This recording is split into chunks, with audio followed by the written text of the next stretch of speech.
Hey guys. All right, so I'm not going to never say never, but I'm not going to speak on the topic of twin flame unions after this. I don't know if I'm just going to take a break from it or if I'm just not going to speak on it anymore because it's been really heavy for me to move through. I was purging a lot this morning, a lot of stuff in my heart again. And then this came to me.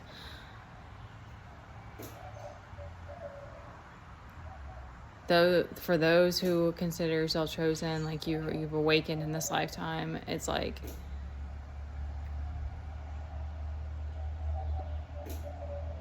there are pieces of your story.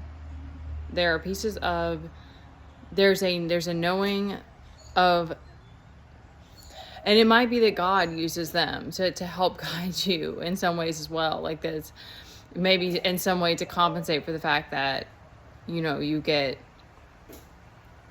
all of the flack and stuff like that. But there's pieces, there's this knowing of the prophecy that's written over your life and the people around you know this, but they're afraid of it. And in some way their role is to try to stop you. Like, just take what it resonates. Just take this if you feel like it suits you. You don't have to, but I know that's for sure. Like there were moments of it being laughable. So it was like, I can very clearly see that this person is literally like their role in my life is to like slow me down, like in whatever way possible. It was just like some of the ways in which she would block me was just like, why? So, but there's something there. There's a reason that they have to do that. And it might literally be beyond our understanding and stuff. So it's like, sometimes it's just easier to accept things as they are. At least for me, it's helped. And to be able to come back to forgiveness and stuff like that, because doing things like specifically trying to block people's choices and free will and stuff like that, like to me, yes, that's wrong and even could be considered evil. But to someone who just sees this as a silly game, they may not see it as evil. So,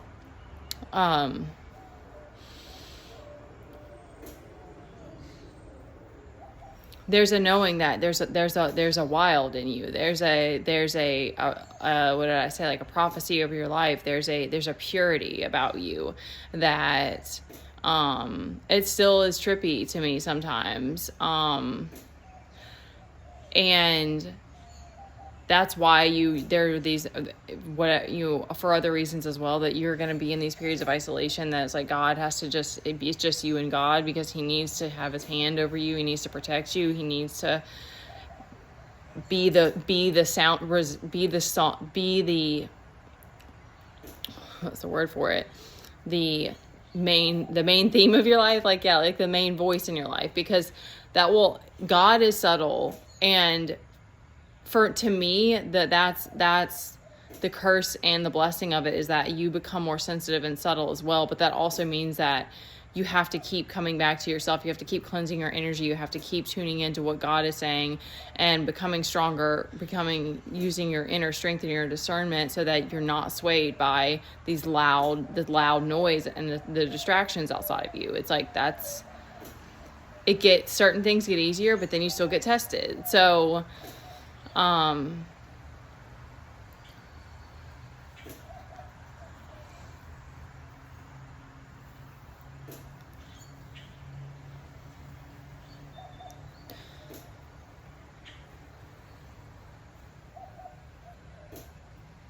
I know that, okay, this is what's coming to me. I know that unions are the highest path.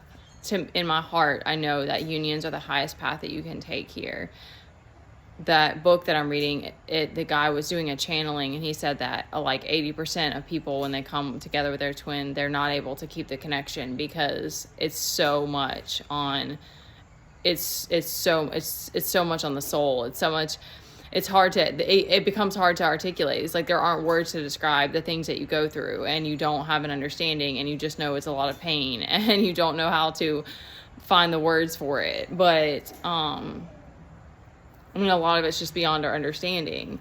But I know that in my heart and my soul, like that's the highest path that we can take here, is to have these unions and to have our soul tribe. Because you're always having that reflection that keeps you, that it makes you grow, but it also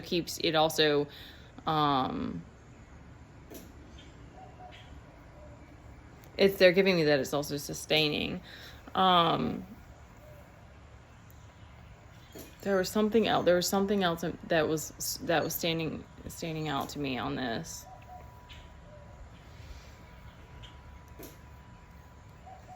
God, now it's gone.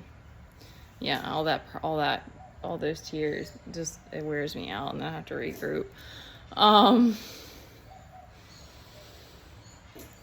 I know that too, we have soulmates, and like I know that like my ex was in some way like maybe a past life person that I was supposed to meet up with and do that in this life, or like he was potentially a soulmate, because it's like we never had a deeper connection, but we were able to get along really well. We made a good team. Like we were together for like 5 years, and there were more fights towards the end, but it was like we even had conflict resolution. Like that's why some of these are hard. It's hard to figure out even I do believe now too that everybody has a twin, but it's like to find that path and then to figure out to discern who your true twin is. And then not only that, but also to come into union with them and keep the relationship. It's like, because it's this huge commitment. It's a responsibility going forward.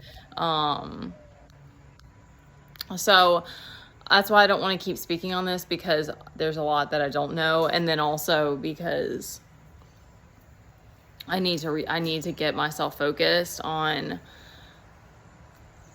whatever I'm meant to be doing at this time, and focusing, because like it pulls me out of gratitude, and that's why I don't hate the purging.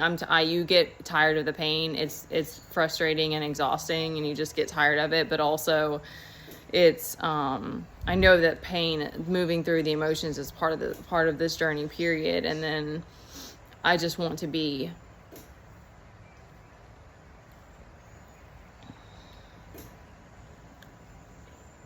focused on creating from love, and staying in that higher vibration, and not losing gratitude for the journey.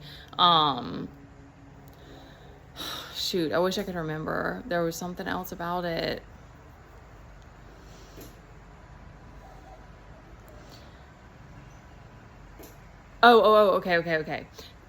Okay. So I do believe still, because they've come through me, because I think that even if you don't come into physical union with your person, you're still like accessing them through the heart, and you're also still able to like you're gathering this other information, because I didn't have this whole idea of union codes before this. So I think that there's still this ability to bring this unity consciousness to the planet, because that's where I want my focus to be.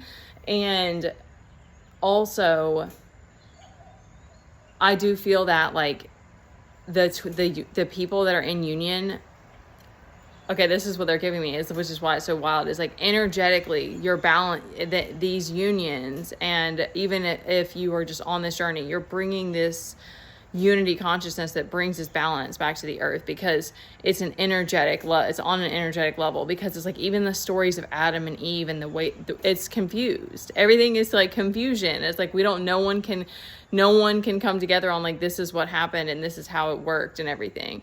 But when we have these unions come together energetically, it brings this balance back to the earth, of that it's deeper than the mind and the ego can conceptualize, because it's this unity with God, because God is God created this anyway. So it's kind of like he's kind of like, okay, here's the actual plan that I had for you guys, and and this is what it's supposed to feel like, and stuff like that. And it's not exactly what you've experienced.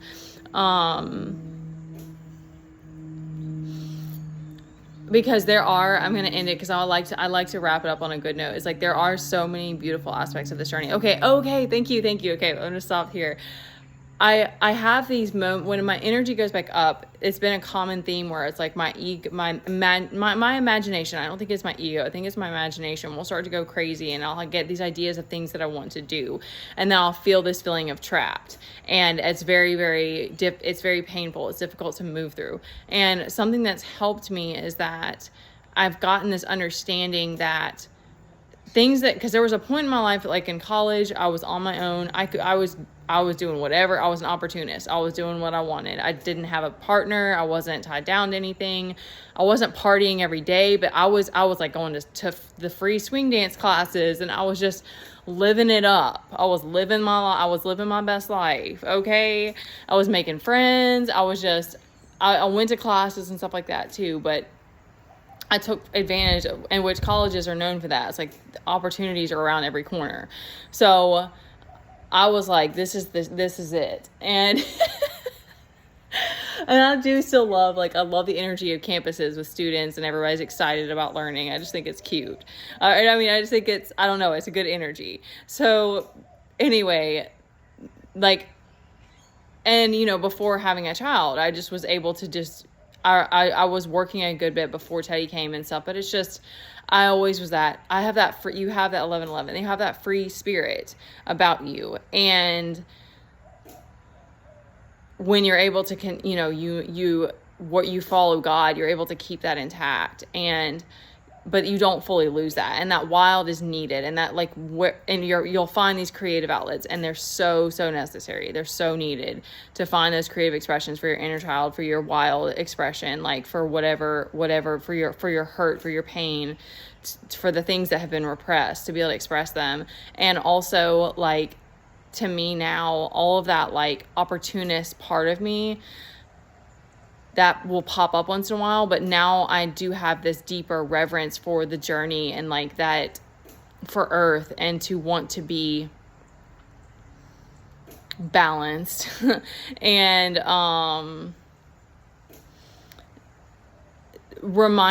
come back to the remembrance that it's this is truly an inner journey. And that was a part of, I don't regret that part of my life, and I know that pushing the limits was something I enjoyed, and it was but I know I don't want to be that way anymore. I don't want to be out of control. I don't want to be, or just not even out of control, but just I want to tame my lust. I want to tame my ego. I want to turn that passion into something that's long standing. That's something that I can leave, and that can be of service. So I try to remind myself of that when these moments happen. I mean, and definitely, being in difficult circumstances is hard. There have been many moments I've had panic. I felt like I was going to lose my mind. It's when you're in very difficult circumstances, you have to talk to God about it, find someone to talk to. You do have to do that, because it's one thing to be going crazy because you have freedom, and it's another thing to be in a situation where you don't have resources and freedom. It's very hard. So,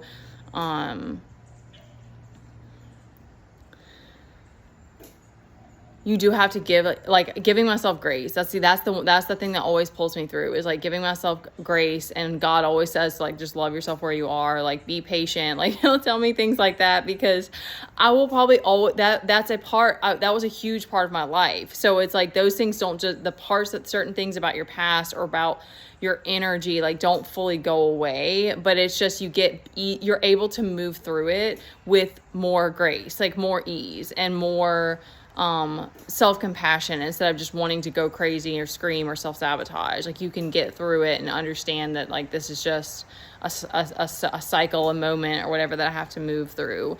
Cause you think about it, then you come back to gratitude and the fact that you get to hear God, and that you're protected, and that, cause I have a child now too and stuff, is you do have more responsibility as you're getting older, but the inner journey, you are linking up with your inner child, having that expression, and then there is so much, you're exploring the world in a new way too. And so it's I think for those of us that are like me, this you have that my rising is Sag and stuff, and I just have a lot of fire, passion, drive, energy, And I'm not always in that space anymore very much, but when I do, it's like it will make me want to go crazy. And so I'm just giving this for help examples for, because sometimes it's like the more you it's like learning about the twin flame journey, it's like, okay, cool, this is exciting, but then it's like, you know, there's all of these like very painful aspects of it. And the amazing thing is that it doesn't matter what happens, I'll always have unconditional love for this person. It's like it's so hard to articulate, it's so hard to put it into words, but because it's through the heart, and it's like this, you know, that they're the other part of your soul. And so it's like, how could I hate that? How could I hate that? Like, how could I, you know, no matter what they're doing in life, I still have love for them. So, or that, you know, if we're not together or whatever, and I'm grateful for the growth, because with the growth comes more understanding, more knowledge, and stuff like that. So, yeah, but I'm gonna try to like,